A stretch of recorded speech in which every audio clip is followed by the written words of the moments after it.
ಪೂಜ್ಯಗುಣ ಸತ್ಸಂಗ ಬಳಗ ವಾರ್ಷಿಕೋತ್ಸವದ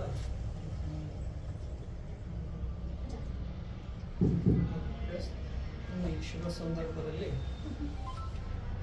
ನಮಗೆಲ್ಲರಿಗೂ ಮಾರ್ಗದರ್ಶನವನ್ನು ಮಾಡಿ ಹಲವಾರು ಜ್ಞಾನದ ಜ್ಯೋತಿಗಳನ್ನು ಒಪ್ಪಿಸಿರುವಂಥ ಲಿಂಗೈಕ್ಯ ಬ್ರಹ್ಮನಿಷ್ಠ ಸದಾಶಿವ ಗುರುಗಳವರು ಮತ್ತು ಅವರಿಗೆ ಪ್ರೇರಣೆ, ಅವರಿಗೆ ಸದಾ ಒಂದು ಊರ್ಜಾಶಕ್ತಿ ನೀಡ್ತಾ ಇರುವಂಥ ಸದ್ಗುರುಗಳಾದ ಪೂಜ್ಯ ಶ್ರೀ ಸಿದ್ದೇಶ್ವರ ಮಹಾಸ್ವಾಮೀಜಿಯವರು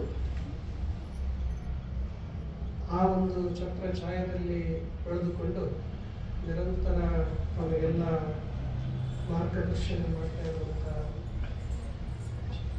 ಜ್ಞಾನದ ಆರಾಧಕರಾದಂಥ ರಾಮಶೇಷ ಗುರುಗಳವರು ಮತ್ತು ಜ್ಯೋತಿ ಮುಟ್ಟಿದ ವ್ಯಕ್ತಿಗಳೆಲ್ಲವೂ ಜ್ಯೋತಿಯಪ್ಪು, ಸಾಗರ ಮುಟ್ಟಿದ ನದಿಗಳೆಲ್ಲವೂ ಸಾಗರ ಒಪ್ಪುದು, ಪ್ರಸಾದ ಮುಟ್ಟಿದ ಪದಾರ್ಥಗಳೆಲ್ಲವೂ ಲಿಂಗ ಮುಟ್ಟಿದ ಅಂಗವೆಲ್ಲವೂ ಲಿಂಗ ಒಪ್ಪುದು, ಪ್ರಸಾದ ಮುಟ್ಟಿದ ಪದಾರ್ಥಗಳೆಲ್ಲವೂ ಪ್ರಸಾದ ಒಪ್ಪುದು, ಸಕಲೇಶ್ವರ ದೇವ ನಿಮ್ಮ ಮುಟ್ಟಿದವರೆಲ್ಲರೂ ನಿಮ್ಮಂತಪ್ಪರಯ್ಯ ಅನ್ನುವಂತೆ ಪ್ರಶ್ನೆ ಕೇಳುವಂಥವ್ರಿಗೆ ಒಂದಿನ ಪೂರ್ವಾರ್ಥ. ಅದಕ್ಕೆ ಪ್ರಶ್ನೆ ಕೇಳಿ ಕೇಳಿ ತಿಳ್ಕೊಂಡು ಗುರುಗಳಾದಂಥ ನಮ್ಮ ಶಾಸ್ತ್ರಗಳು ಚಿಕ್ಕ 3ನೇ ತಲೆಮಾರಿಗೂ ಕೂಡ ಅವರು ಜ್ಞಾನ ಇಲ್ಲಿಗೆ ನಿಲ್ಲಬಾರದು ಅಂತ ತಿಳ್ಕೊಂಡು ಎಲ್ಲರಿಗೂ ಜ್ಞಾನದ ಸಿಂಚನ, ಭಕ್ತಿಯ ಸಿಂಚನ, ಅನುಭವದ ಸಿಂಚನ ಎಲ್ಲ ಹೃದಯಕ್ಕೆ ಸ್ಪರ್ಶ ಆಗಲಿ ಅಂತ ತಿಳ್ಕೊಂಡು ಮತ್ತೊಬ್ಬರು ಇಲ್ಲಿ ತಯಾರು ಮಾಡಿದ್ದಾರೆ. ಅದಕ್ಕಾಗಿ ಎಲ್ಲ ತಮ್ಮ ಸತ್ಸಂಗ ಬಳಗದವರಿಗೂ ನಾನು ಹೇಳಬೇಕಂತ ಬಂದಿರಲಿಲ್ಲ. ನಿಮ್ಮನ್ನೆಲ್ಲ ಕೇಳಬೇಕು, ನಿಮ್ಮನ್ನೆಲ್ಲ ನೋಡಬೇಕು, ನಿಮ್ಮ ಒಂದು ಸಂತೋಷದ ಬದುಕನ್ನು ಕಂಡು ನಾನು ಸಂತೋಷ ಪಡಬೇಕು ಅಂತ ಬಂದವರು. ಯಾಕೆಂದರೆ ನಿಜಗುಣ ಶಿವಯೋಗಿಗಳವರು ಅವರ ಅಪ್ರತಿಮ ವೇದಾಂತ ಸಿದ್ಧಾಂತ ಸಮನ್ವಯಕಾರರು, ಅನುಷ್ಠಾನ ಪ್ರಿಯರು, ಸಂಗೀತ ಸಾಹಿತ್ಯದ ಆರಾಧಕರು ಮತ್ತು ಮೌನಾನುಷ್ಠಾನ ಸುದೀರ್ಘವಾಗಿ 12 ವರ್ಷಗಳ ಕಾಲ ಮಾಡಿದವರು. ರಾಜವೈಭವಗಳನ್ನೆಲ್ಲ ಅನುಭವಿಸಿ ಅದನ್ನೆಲ್ಲ ತ್ಯಜಿಸಿ ಗುಹೆಗಳಲ್ಲಿ ಕುಳಿತುಕೊಂಡು ಸ್ವಚಿಂತನೆಯನ್ನು ಮಾಡ್ತಾ ಸ್ವಾನುಭಾವದಿಂದ ಹಲವಾರು ಕೃತಿಗಳನ್ನು ರಚಿಸಿದವರು. ಎಂತಲೇ ಅವರ ಕೃತಿ ಇವತ್ತು ನಾಡಿನಲ್ಲಿ ಬಹು ಪ್ರಿಯವಾಗಿವೆ. ಅವುಗಳಲ್ಲಿ ವೇದಗಳು, ಶ್ರುತಿಗಳು, ಸ್ಮೃತಿಗಳು, ಪುರಾಣಗಳು, ಆಗಮಗಳು ಎಲ್ಲವನ್ನು ಒಳಗೊಂಡಿರುವಂಥ ಶಕ್ತಿ, ಊರ್ಜಾಶಕ್ತಿ, ಅವುಗಳ ಸಾರಸತ್ವ ಅವುಗಳಲ್ಲಿದೆ. ಅದಕ್ಕಾಗಿ ಮನುಷ್ಯ ಬದುಕಿನಲ್ಲಿ ಮೊಟ್ಟ ಮೊದಲು ಅವ್ರದ್ದು ಹೇಳಿದ್ರಲ್ಲಿ ಇದುವರೆಗೆ ನಮ್ಮ ರಾಮಶೇಷವರು 3 ಕೆಲಸ ಮಾಡಬೇಕು. ನಮ್ಮ ಚಿತ್ತ ವೃತ್ತಿ ನಿರೋಧವಾಗಬೇಕಾದ್ರೆ ದ್ರಷ್ಟ ಆನುಶ್ರವಿಕ ವಿಷಯ ವಿಕೃಷ್ಟಸ್ಯ ವಶೀಕಾರ ವೈರಾಗ್ಯಂ, ಮನಸ್ಸಿನಲ್ಲಿ ವಿರಾಗ ಭಾವನೆಗಳು ಬರಬೇಕು, ಮನಸ್ಸು ನಿರ್ಲಿಪ್ತವಾಗಬೇಕು. ಮನಸ್ಸು ಒಂದು ವಿಶಾಲವಾಗಬೇಕಾದ್ರೆ ಏನು ಮಾಡಬೇಕು ಅಂದರೆ ಅಭ್ಯಾಸ. ಅದಕ್ಕೆ ಶ್ರವಣ ಅಂದರೆ ಕೇಳ್ತಾ ಇರಬೇಕು. ಕೇಳಬೇಕು. ಹೇಗೆ ಕೇಳಬೇಕು ಅಂತಂದ್ರೆ ಮೊಟ್ಟ ಮೊದಲು ಪರಮಾನುಭವ ಬೋಧೆಯಲ್ಲಿ ಏನು ಮೈತ್ರಿಯವರು ಕೇಳ್ತಾರಲ್ಲ ಪ್ರಶ್ನೆಗಳು, ಆ ರೀತಿಯಾಗಿ ಕೇಳಿದ್ರು. ಅಂದ್ರೆ ಉಪನಿಷತ್ ಕಾಲದಿಂದಲೂ ಕೂಡ ಇಬ್ಬರಿದ್ದಾರೆ. ಒಂದು ಭೌತಿಕ ವಸ್ತುಗಳ ಪ್ರಿಯ, ಮತ್ತೊಂದು ಆಧ್ಯಾತ್ಮಿಕ ತತ್ವಜ್ಞಾನದ ಸಂಪತ್ತು ವಸ್ತುಗಳ ಪ್ರಿಯ. ಮನುಷ್ಯನಿಗೆ ಇದರಿಂದ ಬಾಹ್ಯವಾದಂತ ಜೀವನ ಬಹಳ ಸುಂದರವಾಗಿ ಕಾಣಿಸ್ತದೆ, ಆದ್ರೆ ಆಂತರಿಕವಾಗಿ ಅಶಾಂತಿ ಇರ್ತದೆ. ಇಲ್ಲಿ ಬಾಹ್ಯವಾದಂತ ಜೀವನ ಬಹಳ ಸಾಮಾನ್ಯವಾಗಿ ಕಾಣಿಸ್ತದೆ, ಆಂತರಿಕವಾಗಿರುವಂತ ಸಂತುಷ್ಟಿ, ಸಂತೃಪ್ತಿ, ನೆಮ್ಮದಿ ಅಧ್ಯಾತ್ಮದಲ್ಲಿ ಅಂತ ತಿಳ್ಕೊಂಡು ಒಂದು ಕಡೆ ಕಾತ್ಯಾಯನಿ ಭೌತಿಕ ಸಂಪತ್ತು ಆಯ್ಕೆ ಮಾಡಿಕೊಂಡ್ರೆ, ಒಂದು ಕಡೆ ಮೈತ್ರ ಅಂತನ್ನೋರು ಆಧ್ಯಾತ್ಮಿಕ ಸಂಪತ್ತನ್ನು ಆಯ್ಕೆ ಮಾಡಿಕೊಂಡು ಅವರು ಕೇಳಿದ್ರು. ಮನೆ ಬಿಟ್ಟು ಹೋಗುವಾಗ ಏನ್ ಕೇಳಿದ್ರು ಅಂತಂದ್ರೆ, ಇವತ್ತಿನ ದಿನದಲ್ಲಿ ನೀವೆಲ್ಲ ಹೋಗ್ರಿ ಇದೆಲ್ಲ ಬಿಟ್ಟು ಹೋಗ್ರಂತ, ಸಂಪತ್ತೆಲ್ಲ ಬಿಟ್ಟು ನೀವು ಆಧ್ಯಾತ್ಮಿಕ ಹೋಗ್ರಿ, ನೀವು ಬೇಕಾದ್ರೆ ಬಾಬಾನು ಆಗ್ರಿ, ಸ್ವಾಮಿ ಏನಾದ್ರು ಆಗ್ರಿ, ನಮಗೇನದಲ್ಲ ಈ ಕೋಟಿ ಕೋಟಿ ಬಂಗ್ಲೆ, ಕೋಟಿ ಕೋಟಿ ಸಂಪತ್ತು ಇದೆಲ್ಲ ಬಿಟ್ಟು ಹೋಗ್ರಿ, ನಮಗೇನು ಅಭ್ಯಂತರ ಇಲ್ಲ ಅಂತೀವಿ. ಆದ್ರೆ ಮೈತ್ರ ಅವ್ರು ಏನ್ ಕೇಳಿದ್ರು ಅಂದ್ರೆ, ನಮಗೆ ನೀನು ಇದನ್ನೆಲ್ಲ ಸಂಪತ್ತು ಬಿಟ್ಟು ಇದಕ್ಕಿಂತ ಶ್ರೇಷ್ಠವಾದಂತ ಸರ್ವೋತ್ತಮ ಸಂಪತ್ತನ್ನೇನು ಗಳಿಸ್ತೀಯಲ್ಲ, ಆ ಸಂಪತ್ತು ನನಗೆ ಕೊಡ್ಬೇಕು ಅಂತ ತಿಳ್ಕೊಂಡು ಎಲ್ಲವನ್ನ ತ್ಯಾಗ ಮಾಡಿ ಅವರು ಸೇವೆ ಮಾಡಿ ಹೇಗೆ ಒಂದು ಮೊಟ್ಟ ಮೊದಲು ಈ ದೇಶದಲ್ಲಿ, ಭಾರತದಲ್ಲಿ ಅಷ್ಟಲ್ಲ ಸಮಸ್ತ ಇದರಲ್ಲಿ ಗುರು ಅಂದ್ರೆ ಯಾರು? ಗುರು ಅಂದ್ರೆ ಶಿವನಿಗೆ ಕರೀತಾರೆ. ಯಾಕೆ ಶಿವನಿಗೆ ಗುರು ಅಂತ ಕರೆದ್ರು ಅಂದ್ರೆ, ಯಾವಾಗಲೂ ಅಂತರ್ಧ್ಯಾನದಲ್ಲಿ ಸಮಾಧಿಯಲ್ಲಿ ತಲ್ಲೀನನಾಗಿರೋರು, ಸಮಾಧಿ ಆನಂದದಲ್ಲಿ ಯುಗ ಯುಗಗಳೇ ಕಳೆದೋದ್ರು ಕೂಡ ಗೊತ್ತಾಗಲ್ಲ. ಆ ಶಿವನನ್ನು ಒಲಿಸಿಕೊಳ್ಬೇಕಂತ ತಿಳ್ಕೊಂಡು ಪಾರ್ವತಿ 3-4 ಜನ್ಮ ಕಷ್ಟಪಟ್ಟು ತಪಸ್ಸು ಮಾಡಿ ಯೋಗ ಮಾಡಿ ಎಲ್ಲ ಮಾಡಿ ಒಲಿಸಿಕೊಂಡು ಬಳಿಕನು ಆ ಶಿವ ಹೇಗಿರ್ತಾನಂದ್ರೆ ಎಲ್ಲ ಗೊತ್ತಿರ್ತಾನ, ಮಾತಾಡಂಗಿಲ್ಲ, ಸುಮ್ಮನೆ ಎಲ್ಲ ಗೊತ್ತಿದೆ. ಯಾಕಂದ್ರೆ 3ನೇ ಕಣ್ಣಿನಿಂದ ಸಮಸ್ತವನ್ನ ಅರಿತುಕೊಂಡು ಎಲ್ಲವನ್ನು ಗೊತ್ತಿದ್ರು ಸುಮ್ಮನೆ ಕೊಡ್ತಾನೆ. ಆದ್ರೆ ಈ ಶಿವನಲ್ಲಿರುವಂತ ಜ್ಞಾನವನ್ನ ಮಾನವ ಕುಲ ಕಲ್ಯಾಣಕ್ಕಾಗಿ ಕೊಡ್ಬೇಕಂತ ತಿಳ್ಕೊಂಡು ಪಾರ್ವತಿ ವಿವಾಹ ಆದ ಬಳಿಕ ಆ ಜ್ಞಾನವನ್ನ ಮೊಟ್ಟ ಮೊದಲಿಗೆ ಪ್ರಶ್ನೆ ಮಾಡ್ತಾನೆ. ಶಿವ ಬಹಳ ಪ್ರಶ್ನೆ ಕೇಳಿದಾಗ ಉತ್ತರ ಹೇಳ್ತಾನೆ, ಸುಮ್ಮನೆ ಹೇಳಂಗಿಲ್ಲ. ಅವಾಗ ಒಂದೊಂದು ಜ್ಞಾನ ಭೈರವ ಸೂತ್ರ ಅಂತಿದೆ. ಆ ಜ್ಞಾನ ಭೈರವ ಸೂತ್ರದಲ್ಲಿ ಮೊಟ್ಟ ಮೊದಲು ಶಿಷ್ಯ ಯಾರು ಅಂತಂದ್ರೆ ಪಾರ್ವತಿ, ಗುರು ಯಾರಂದ್ರೆ ಶಿವ. ಆ ಶಿವನಿಗೆ 108 ಸಿದ್ಧಿಗಳು, ಆಧ್ಯಾತ್ಮಿಕ ತತ್ವಗಳು, ಆಧ್ಯಾತ್ಮಿಕ ರಹಸ್ಯಗಳು, ಜೀವನದ ಒಂದು ಅನುಭವಗಳು ಹೇಗಿರುತ್ತವೆ ಅಂತನ್ನೋದನ್ನ ಆ ಜ್ಞಾನ ಭೈರವ ಸೂತ್ರದಲ್ಲಿ ಶಿವನಿಗೆ ಪಾರ್ವತಿಗೆ ಶಿವನು ಒಂದೊಂದು ಪ್ರಶ್ನೆಗೆ ಉತ್ತರಗಳನ್ನು ಕೇಳ್ತಾ ಹೋಗ್ತಾ ಇದ್ದಾರೆ. ಅದೇ ಪ್ರಕಾರವಾಗಿ ಮೈತ್ರೆ ತನ್ನ ಪತಿಯನ್ನೇ ಒಂದು ಋಷಿಯಾಗಿ ಗುರುವಾಗಿ ಅವರಿಗೇನು ಜ್ಞಾನವನ್ನ ಪ್ರಶ್ನೆಗಳನ್ನು ಕೇಳ್ತಾರೋ ಆ ಪ್ರಶ್ನೆ ಪ್ರತೀಕವಾಗಿ ಇರುವಂಥದ್ದು ಶ್ರವಣೋಪನಿಷತ್ತು. ಶ್ರವಣ ಗ್ರಂಥ ಯಾವುದು? ಪರಮಾನುಭವ ಬೋಧೆ. ಅದಕ್ಕೆ ಪರಮ ಅನುಭವ ಬೋಧೆ. ಪರಮ ಅಂದ್ರೆ ಬಹಳ ಶ್ರೇಷ್ಠವಾದದ್ದು, ಪವಿತ್ರವಾಗಿರುವಂತ ಅಂತ ಅನುಭವಗಳ ಬೋಧೆಯನ್ನ ಯಾರಿಗೆ ಮಾಡಿದ್ರು ಅಂತಂದ್ರೆ ತನ್ನ ಮೈತ್ರಿಯಿಗೆ ಮಾಡಿದ್ರು, ಶಿಷ್ಯರಿಗೆ ಮಾಡಿದ್ರು. ಅದನ್ನೇ ಇವತ್ತು ನಮ್ಮ ವೃತ್ತಿ ಬದಲಾಗಬೇಕಾದ್ರೆ ಯೋಗ ಸೂತ್ರದಲ್ಲಿ ಏನ್ ಹೇಳ್ತಾರೆ ಅಂದ್ರೆ, ಮನಸ್ಸಿಗೆ ಯಾವುದೋ ಆಕಾರ ಇಲ್ಲ, ಮನಸ್ಸಿಗೆ ಯಾವುದೋ ಒಂದು ವೃತ್ತಿ ಅನ್ನೋದಿಲ್ಲ. ಮನಸ್ಸಿನಲ್ಲಿ ಅನೇಕ ಆನುಸ್ರವಿಕ ಅಂದ್ರೆ ಅನೇಕ ಜನ್ಮದ ಸುತ್ತ ಸಂಸ್ಕಾರಗಳು, ವಿಷಯಗಳು, ಇದರಲ್ಲಿ ವಾಸನೆಗಳು ಇವೆ. ಇವುಗಳಲ್ಲಿ ಪ್ರಧಾನವಾಗಿ ನಮ್ಮ ಸತ್ವಗುಣಗಳನ್ನ, ಆಧ್ಯಾತ್ಮಿಕ ಊರ್ಜಾ ಶಕ್ತಿಗಳನ್ನ, ವೈಶ್ವಿಕ ಶಕ್ತಿಗಳನ್ನ, ಪುರುಷೋತ್ತಮ ತತ್ವಗಳನ್ನ ಅನುಭವಿಸಿಕೊಳ್ಳಬೇಕು.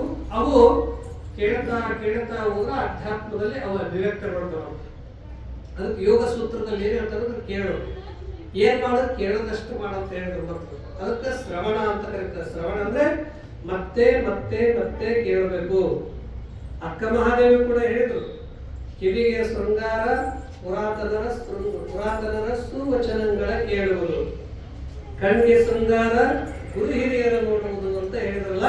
ಅದಕ್ಕೆ ಅಂತ ಸುವಚನಗಳನ್ನ ಯಾವಾಗಲೂ ತಾವೆಲ್ಲ ಮೆಲ್ಕಾಕ್ತಬಾರದೆ. ಇದು ಶ್ರವಣ. ಅದು ಮನನ ಅಂದ್ರೆ ಮತ್ತೆ ಮತ್ತೆ ಮತ್ತೆ ಅದನ್ನ ಕುಳಿತುಕೊಂಡು ನಮ್ಮ ಮನಸ್ಸಿನಲ್ಲಿ, ಚಿತ್ತದಲ್ಲಿ, ನಮ್ಮ ಬುದ್ಧಿಯಲ್ಲಿ ಉಳಿದುಕೊಳ್ಳಬೇಕಂದ್ರೆ ಈಗ 108 ಮಾಲ ನಾವು ಯಾಕೆ ಜಪ ಮಾಡ್ತೀವಿ? ಅದು ಮನಸ್ಸು ಸ್ಥಿರ ಆಗ್ಲಿಕ್ಕೆ ಮಾಡ್ತೀವಿ. ಮನಸ್ಸು ಸ್ಥಿರ ಆಗೋದಕ್ಕಾಗಿ ಮತ್ತೆ ಮತ್ತೆ ಜಪ ಮಾಡ್ತೀವಿ, ಮತ್ತೆ ಮತ್ತೆ ಅನುಷ್ಠಾನ ಮಾಡ್ತೀವಿ, ಮತ್ತೆ ಮತ್ತೆ ಪಾರಾಯಣ ಹೇಗೆ ಮಾಡ್ತೀವೋ ಅದನ್ನ ಮನನ ಅಂತ ಕರೀತಾರೆ. ಮನನ ಅಂದ್ರೆ ಅದು ಗಟ್ಟಿಗೊಳಿಸ್ಕೊಳ್ಬೇಕು, ಅದು ನಮ್ಮ ಮನಸ್ಸಿನಲ್ಲಿ ಉಳಿದುಕೊಳ್ಬೇಕು, ಅದು ನಮ್ಮ ಮನಸ್ಸಿನ ಪಲ್ಲಟದಲ್ಲಿ ಅದು ಅಳೆದು ಹೋಗದಂತೆ ನೆಲೆಸಬೇಕು ಅನ್ನೋದಕ್ಕಾಗಿ ಮತ್ತೆ ಮತ್ತೆ ಮನನ ಮಾಡಬೇಕು.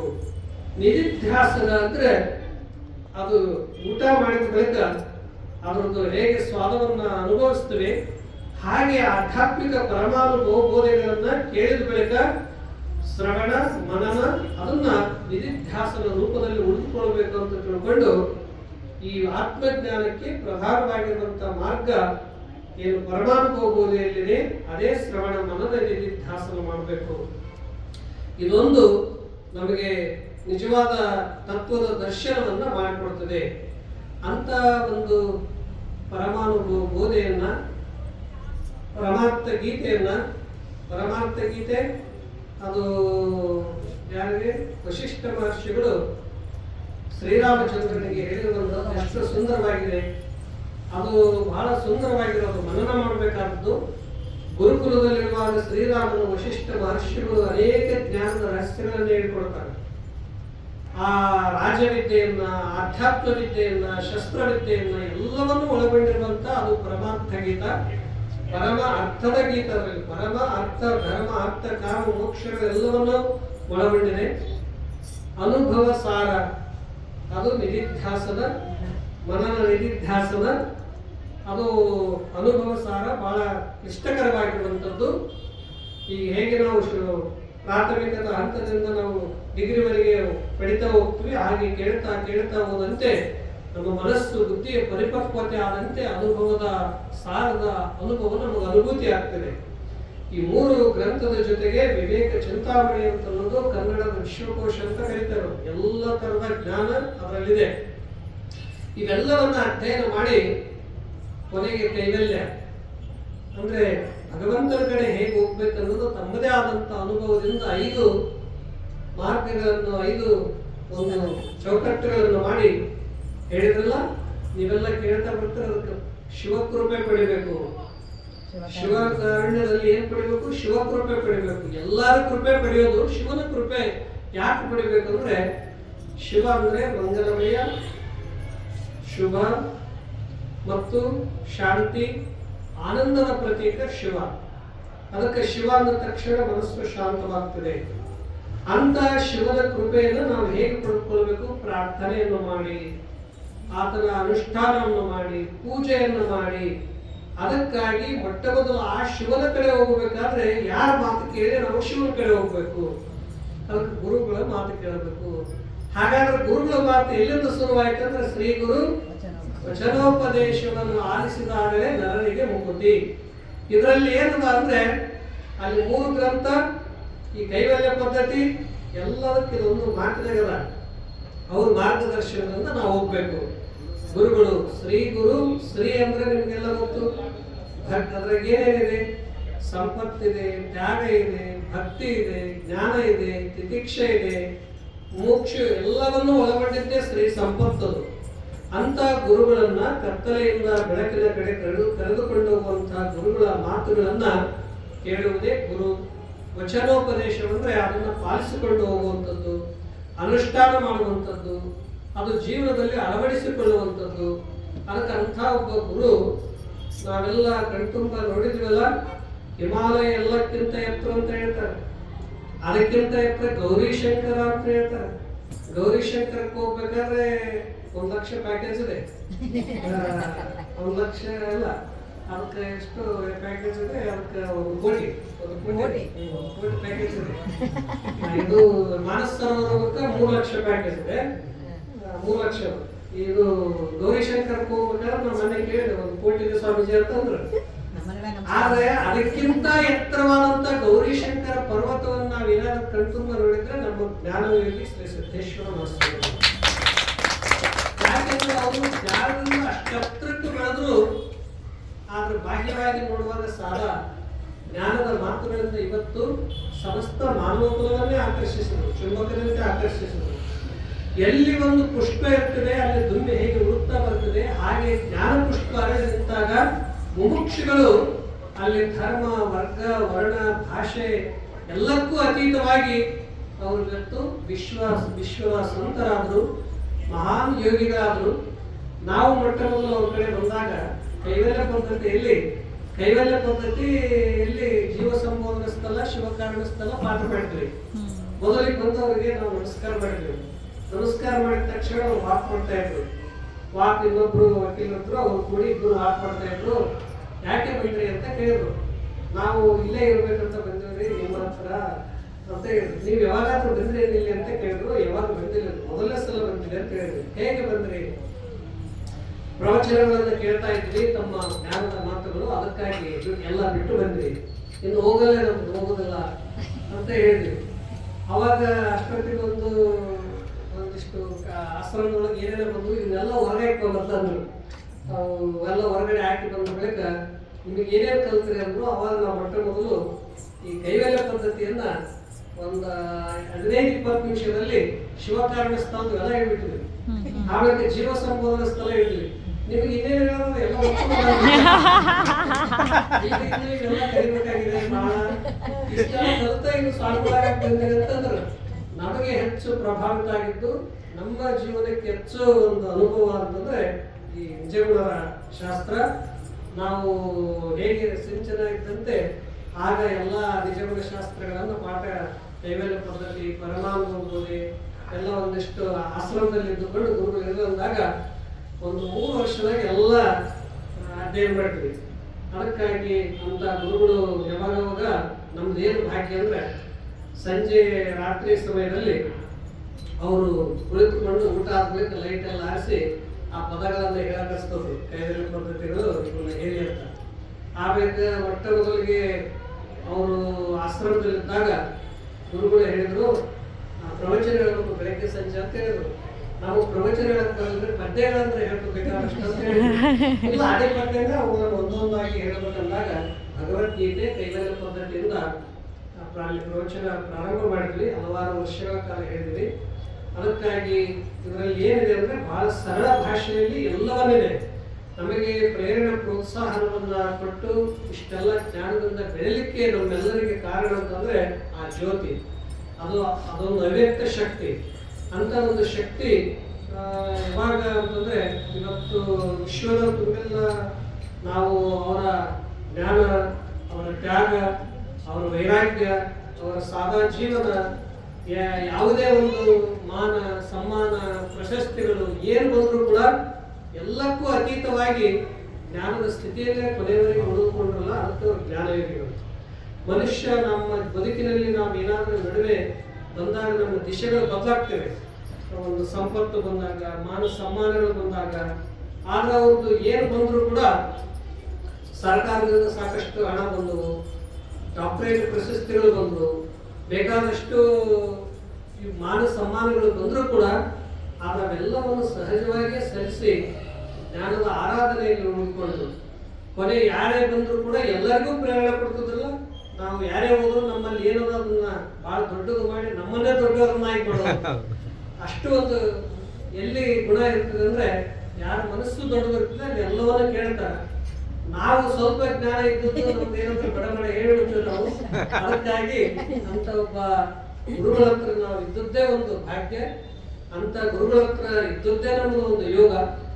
ಅಂತ ಗುರುಗಳ ಒಂದು ಸನ್ನಿಧಿಯಲ್ಲಿ ನಮ್ಮ ಸದಾಶಿವ ಗುರುಗಳವರು ಯಾವಾಗಲೂ ಕುಳಿತರು, ನಿಂತರು, ಈ ಕೈವಲ್ಯ ಪದ್ಧತಿಗಳು, ವಿವೇಕ ಚಿಂತಾಮಣಿ ಎಲ್ಲವನ್ನ ಈ ಮೈಸೂರು ಭಾಗದಲ್ಲಿ ಒಂದು 30-40 ವರ್ಷದಿಂದ ನಿರಂತರ ನಡೆಸಿಕೊಂಡು ಬಂದಿದ್ದಾರೆ.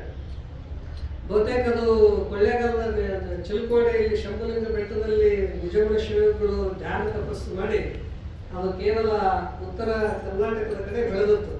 ಅದನ್ನು ಮತ್ತೆ ಪುನಃ ದಕ್ಷಿಣ ಕರ್ನಾಟಕ ಬೆಳೆಸಿದವರು ಅಂತಂದ್ರೆ ಈಗಾಗಲೇ ರಾಮಶೇಷವರು ಹೇಳಿದಂತೆ ಇಲ್ಲಿ ಒಂದು ವೇದಾಂತದ ಅಭಿರುಚಿಯನ್ನು ಕಲಿಸಿದ್ರಲ್ಲ. ಅದಕ್ಕಾಗಿ ಆ ವೇದಾಂತದ ರುಚಿಯವರು ಹೆಂಗ್ ಕಲಿಸಿದ್ರು ಅಂದ್ರೆ, ಒಬ್ರು ಮಲಗಿದ್ರು, ಒಂದು ಸೇಂಟ್ ಸುಗಂಧ, ಒಂದು ಸುಗಂಧವನ್ನ ಹಳ್ಳಿಯಲ್ಲಿ ಹತ್ತಿ ಅವ್ರು ಕಿವಿಯಾಗಿಟ್ರು ಮಲಗಿದಾಗ.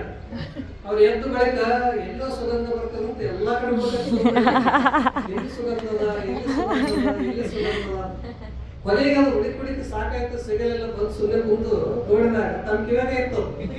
ಅಂದ್ರೆ ಈ ವೇದಾಂತದ ಹೇಗಿದೆ ಅಂದ್ರೆ ಆತ್ಮಜ್ಞಾನ, ಸತ್ಯ, ಪರಮಾತ್ಮ ಎಲ್ಲಿದ್ದಾರೆ ಅಂದ್ರೆ ಹೊರಗೆ ನಾವು ಎಲ್ಲ ಕಡೆ ಹುಡುಕ್ತೀವಿ. ಈ ಸುಗಂಧ ಕೊನೆಗೆ ನಮ್ಮನ್ನು ನಾವು ಅವಲೋಕನ ಮಾಡಿಕೊಂಡಾಗ, ನಮ್ಮನ್ನು ನಾವು ಅಂತರಾತ್ಮದಲ್ಲಿ ಒಳಗೆ ಮುಳುಗಿದಾಗ ನಮಗೆ ಅವಾಗ ಅನುಭವ ಬರ್ತದೆ. ಅದಕ್ಕಾಗಿ ಅದನ್ನು ಮತ್ತೆ ಆ ಜ್ಞಾನದ ಸುಗಂಧ ಇಲ್ಲೇ ಇದೆ ಅಂತ ತಿಳ್ಕೊಂಡು ಮತ್ತೆ ಈ ದಕ್ಷಿಣ ಭಾಗದಲ್ಲಿ ಅದನ್ನು ಬೆಳೆಸಿದಂಥವ್ರು, ಈ ಭಾಗದಲ್ಲಿ 40 ವರ್ಷಗಳನ್ನ ಬೆಳೆಸಿದಂಥವರು ಒಬ್ಬ ಶ್ರೇಷ್ಠ ಗುರುಗಳು ಅಂತಂದ್ರೆ ನಮ್ಮ ಸದಾಶಿವ ಗುರುಗಳು.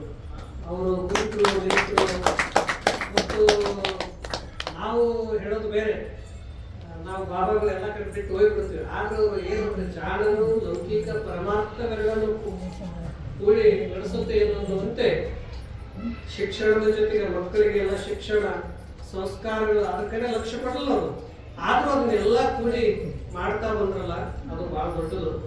ಇನ್ನೊಂದು ಅವ್ರದ್ದು ಏನಂದ್ರೆ, ನಾವು ಭಾಳ ಸಲ ಬಂದಾಗ ಅವ್ರು ಸತ್ಸಂಗ ನಡೆಸುವಾಗ ಭಾಳ ಜನ ಮಹಿಳೆಯರು ಬರ್ತಿದ್ರು. ಅವರು ಹೇಳ್ತಿದ್ರು ರಾತ್ರಿ ಎಲ್ಲ ನಮ್ಗೆ ನಿದ್ದೆ ಬರ್ತಿರ್ಲಿಲ್ಲ ಅಂತ ಕೆಲವರು. ಆಮೇಲೆ ಇನ್ನು ಕೆಲವರು ನಮ್ಮ ಜೀವನದಲ್ಲಿ ಬಹಳ ನಿರಾಶೆ ಆಗಿ ಎಲ್ಲ ಇದೆ, ನಾವು ಹೋಗಿ ಬಿಡ್ಬೇಕು ಯಾವ ಕಡೆ ಅಂತ ಬಂದಿದ್ರು ಕೆಲವರು. ಆದ್ರೆ ಇವಾಗ ನಮ್ಮ ಸದಾಶಿವ ಗುರುಗಳವರು ಪ್ರವಚನ ಕೇಳಾಕಿಟ್ರು, ಕಣ್ತುಂಬ ನಿದ್ದೆ ಮಾಡಿದ್ವಿ ಅಂತ ಹೇಳಿದ್ರು. ಅವರೇ ಬಂದು ಹೇಳ್ತಿದ್ರಲ್ಲ, ಕಣ್ತುಂಬ ನಿದ್ದೆ ಮಾಡಿದ್ವಿ ನಾವು, ಮಾನಸಿಕ ಆರೋಗ್ಯ ಚಲೋ ಆಯ್ತು, ನಿರಾಶೆ ಇದ್ದಂಥವ್ರಿಗೆ ಆಶಾವಾದ ಉಂಟಿತು. ಅಂದ್ರೆ ಅವರು ಕುಟುಂಬಗಳಲ್ಲಿ ಏನ್ ಮಾಡಿದ್ರು ಅಂದ್ರೆ ಸಂತೋಷವನ್ನು ತಂದ್ರು, ವ್ಯಕ್ತಿಗಳಲ್ಲಿ ಪರಿವರ್ತನೆಗೊಳಿಸಿದ್ರು, ಅವರ ಬದುಕಿಗೆ ಒಂದು ಜ್ಞಾನದ ದಾರಿದೀಪ ತೋರಿಸಿದ್ರು. ಯಾವುದೂ ಅಪೇಕ್ಷೆ ಇಲ್ಲದೆ ನಿಷ್ಕಾಮವಾಗಿ, ಅತ್ಯಂತ ಅಂತಃಕರಣ ಪೂರ್ವಕವಾಗಿ ನಿಷ್ಕಾಮವಾಗಿ ನಮಗೆ ಸೇವೆ ಮಾಡಿದಂತ, ಜ್ಞಾನದ ಸೇವೆ ಮಾಡಿ ತಮ್ಮ ಬದುಕಿಗೆ ಒಂದು ಆಶ್ರಯ ಕೊಟ್ಟಂತ ಶ್ರೇಷ್ಠ ಗುರುಗಳು ಅಂದ್ರೆ ಸದಾಶಿವರು.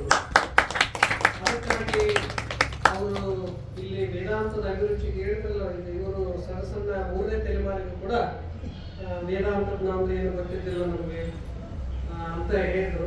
ಅದಕ್ಕಾಗಿ ಅಂತ ವೇದಾಂತ ತತ್ವಗಳನ್ನ, ಉಪನಿಷತ್ತುಗಳ ಸಾರ ಅದರಲ್ಲಿದೆ, ಅದನ್ನು ನಿಮಗೆಲ್ಲ ಅಭಿರುಚಿಯನ್ನು ಹುಟ್ಟಿಸಿದ್ರು. ನಿಮಗೇನು ಭಾಳ ದೊಡ್ಡ ಲಾಭ ಅಂದ್ರೆ ಭಾಳ ದೊಡ್ಡ ಲಾಭ. ನಿಮಗೆ ಭಾಳ ದೊಡ್ಡ ಲಾಭ ಅಂದ್ರೆ ಸಂಸ್ಕಾರ ಇರ್ತದೆ, ನೀತಿ ಇರ್ತದೆ, ಜ್ಞಾನ ಹೆಚ್ಚಿಸ್ತದೆ. ಬದುಕಿನಲ್ಲಿ ಬೇರೆ ಬೇರೆ ದಿಶೆಗಳಲ್ಲಿ ಹೋಗಿ ನಮ್ಮ ಜೀವನ ಕೆಡವಲ್ಲ. ಒಂದು ಜೀವನದ ಶ್ರೇಷ್ಠ ಜೀವನವನ್ನ ನಿಮ್ಗೆ ಕೊಟ್ಟು ಹೋದಂಥವ್ರು, ಈ ಜೀವನ ಎಲ್ಲ ಸಂಪತ್ತು ಕೊಡ್ಬೋದು, ಶ್ರೇಷ್ಠ ಜೀವನ ಯಾರು ಕೊಡ್ಲಿಕ್ಕಾಗಲ್ಲ. ಅಂತ ಶ್ರೇಷ್ಠ ಜೀವನವನ್ನು ಕೊಟ್ಟಂಥವ್ರು ನಿಮ್ಗೆ ಅಂದ್ರೆ ಸದಾಶಿವ ಗುರುಗಳವರು. ಅದಕ್ಕಾಗಿ ಅವರು ಕೊನೆಗೆ ಸುತ್ತೂರು ಅಧ್ಯಯನ ಶಿಬಿರದಲ್ಲಿ, ಸುತ್ತೂರು ಮಠದ ಅಧ್ಯಯನ ಶಿಬಿರದಲ್ಲಿ ಬಹಳ ಸ್ವಲ್ಪ ಬೆತ್ತಗಾಗಿದ್ರು, ಆದ್ರೂ ಉತ್ಸಾಹ ಜ್ಞಾನ ಏನು ಕಡಿಮೆ ಆಗಿದ್ದಲ್ಲ. ಇದನ್ನ ಕೊನೆಗೆ ಅನುಭವ ಸಾರ ನಾವು ಅಲ್ಲಿ ಲಾಸ್ಟ್ ಪ್ರವಚನದಲ್ಲಿ ಹೇಳಿದ್ರು. ಅನುಭವ ಸಾರವನ್ನ ದಿನನಿತ್ಯ ಹೇಳ್ತಿದ್ರು. ಅದನ್ನ ಹೇಳಿ ಅನುಭವ ಸಾರವನ್ನ ಹೇಳ್ತಾ ಹೇಳ್ತಾ ಹೇಳ್ತಾ ಅಪ್ಪುಗಳು ಕೊನೆಗೆ ಅವರು ತಮ್ಮ ಜೀವನದ ಕೊನೆಯಲ್ಲಿ ಈಗೇನು ಡಿಸೆಂಬರ್ ಇದೆ, ಜನವರಿ 2 ವೈಕುಂಠ ಏಕಾದಶಿ ಬರುವಾಗ ಅವರು ತಮ್ಮ ಸಮಾಧಿಯನ್ನು ತಗೋಬೇಕು, ತಮ್ಮ ಒಂದು ಬದುಕಿನ ಯಾತ್ರೆಯನ್ನ ತೆಗೆಸಬೇಕು ಅಂತಂದಾಗ ಮೈಸೂರು ನಮ್ಮೆಲ್ಲ ಸತ್ಸಂಗ ಬೆಳೆದವರು ಹೋದಾಗ ಎಲ್ಲರೂ ಒಂದು ಸ್ವಲ್ಪ ಒಂದಿನ 2 ದಿನ ಇತ್ತು, ಎಲ್ಲರೂ ನೀವು ಹೋಗಿ ಬನ್ನಿ ಸದಾಶಿವ ಗುರುಗಳೊಬ್ಬರಲ್ಲಿ ಅಂತ ಹೇಳಿ.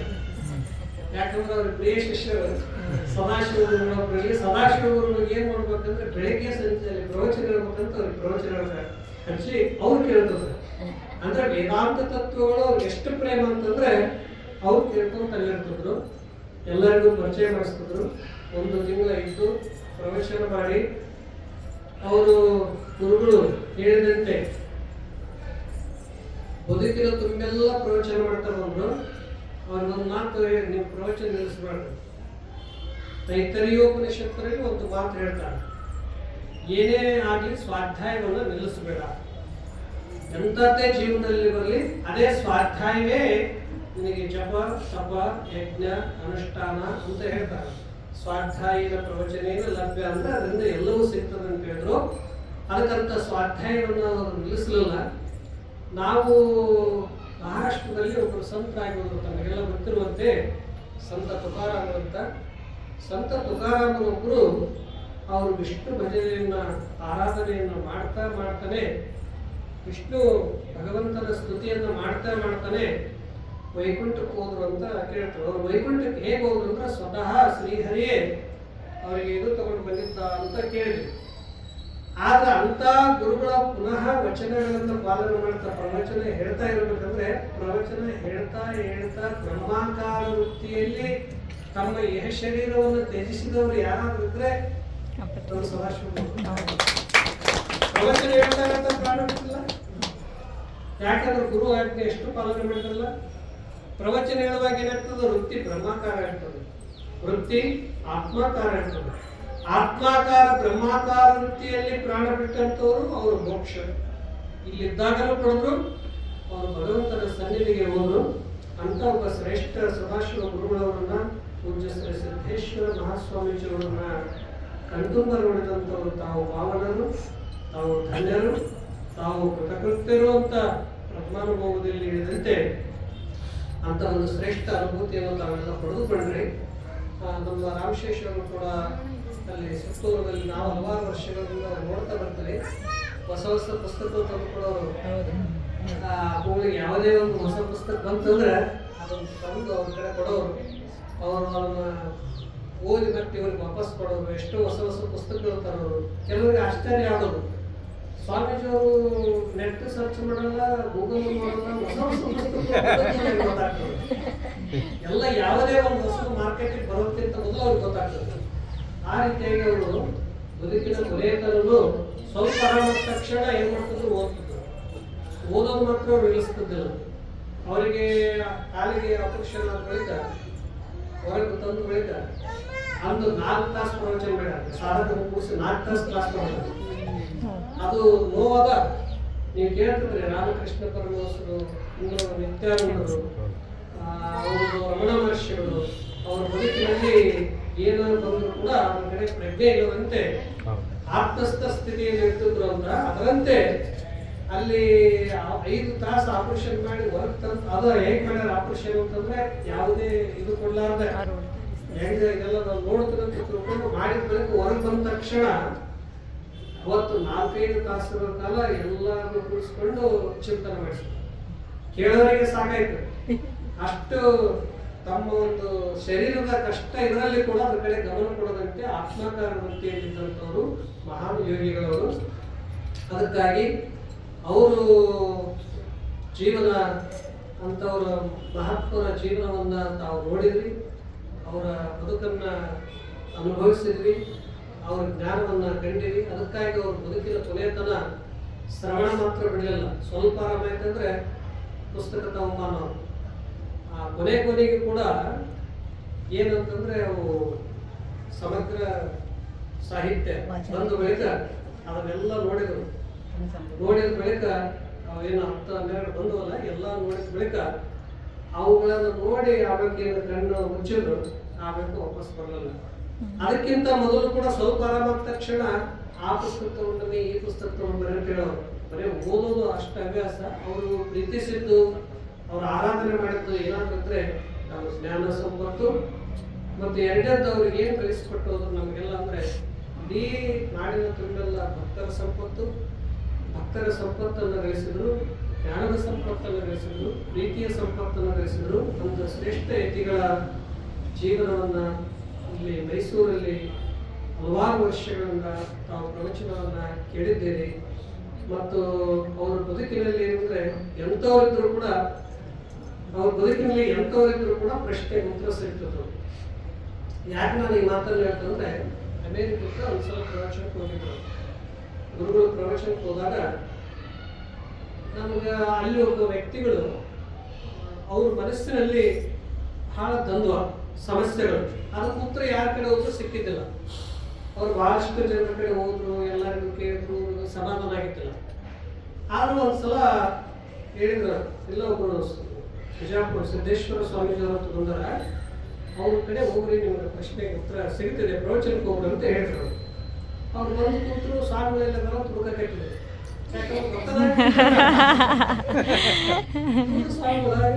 ಅಂತ ತಿಳ್ಕೊಂಡು ಕುಂತರು. ಮಾತಾಡ್ತಾ ಮಾತಾಡ್ತಾ ಅವ್ರು ಕೇಳ್ತಾ ಕೇಳ್ತಾ ಹೋದಂತೆ ಅವ್ರು ಎಷ್ಟು ವರ್ಷಗಳಿಂದ ಏನು ಸಮಸ್ಯೆ ಇದ್ದವು ಆ ಎಲ್ಲ ಸಮಸ್ಯೆಗಳಿಗೆ ಅಲ್ಲೇ ಪರಿಹಾರ. ಅದಕ್ಕೆ ಭಾರತದ ಉಪನಿಷತ್ತು ಋಷಿಗಳು ಏನ್ ಹೇಳ್ತಾರಂದ್ರೆ, ಗುರು ಮನಸ್ಸಿನಲ್ಲೇ ಹೇಳ್ತಾರಂತ, ಶಿಷ್ಯ ಒಳಗಡೆ ಕೇಳ್ಕೊಂಡು ಜ್ಞಾನ ಕೊಡ್ಕೊಂತಾರಂತ. ಆದ್ರೆ ಅವ್ರ ಮಾತುಗಳು ಕೇಳಿದಾಗ ಎಲ್ಲಾ ಸಮಸ್ಯೆಗಳ ಪರಿಹಾರ ಆಗ್ಬೇಕು. ಅವ್ರು ಬಂದು ಸಾಷ್ಟಾಂಗ ಮಾಡಿ, ಆಯ್ಕೆ ಗುರುಗಳೇ, ನನಗೆ ಭಾಳ ಜನರ ಕಡೆ ಹೋಗಿದ್ದೆ, ನನ್ನ ಪ್ರಶ್ನೆಗೆ ಉತ್ತರ ಸಿಕ್ಕಿದ್ದ ಉತ್ತರ ನಿಮ್ಮಿಂದ ನನಗೆ ಉತ್ತರ ಸಿಕ್ತು, ಬಹಳ ಧನ್ಯ ಇದೆ. ನಾನು ಏನಾದ್ರೂ ನಿಮ್ಗೆ ಅಲ್ಪ ಕಾಣಿಕೆ ಕೊಡ್ಬೇಕಂತ ನನ್ನ ಇಚ್ಛೆ. ಅಲ್ಪ ಕಾಣಿಕೆ ಕೊಡ್ಬೇಕಂತ ಇಚ್ಛೆ ಬಂದಾಗ ಅವಾಗ ಗುರುಗಳು ಅಲ್ಲಿ ಶಾಂತ ಕೆಲಸ ಮಾಡ್ತಾರ, ಅವ್ರಿಗೆ ಫೋನ್ ಮಾಡಿ ಕೇಳ್ಕೊಂಡು ಅವಾಗ ನಮಗ್ ಫೋನ್ ಮಾಡಿದ್ರು. ಫೋನ್ ಮಾಡಿ, ಗುರುಗಳೇ, ಅವಾಗ ಇದೆಲ್ಲ ಅವರೇ ಹೇಳಿದ್ರು, ಗುರುಗಳೇ ನನಗೆ ಈ ತರ ಆಯ್ತು, ಒಬ್ಬ ಶ್ರೇಷ್ಠ ಗುರುಗಳು ನಮಗೆ ಸಿಕ್ಕರು, ಎಷ್ಟೋ ದಿನದಿಂದ ಎಲ್ಲಿ ಹುಡುಕಿದ್ರು ಸಿಗಲಾರದಂತ ಒಂದು ಸಮಸ್ಯೆಗಳಿಗೆ ಪರಿಹಾರ ಆಯಿತು. ನಂದು ಏನಾದರೂ ಒಂದಷ್ಟು ಅಲ್ಪ ಕಾಲಕ್ಕೆ ನಾನು ಆಶ್ರಮಕ್ಕೆ ಕೊಡ್ಬೇಕಂತ ಮಾಡಿದೆ, ನಾವು ಸ್ವೀಕರಿಸಬೇಕು.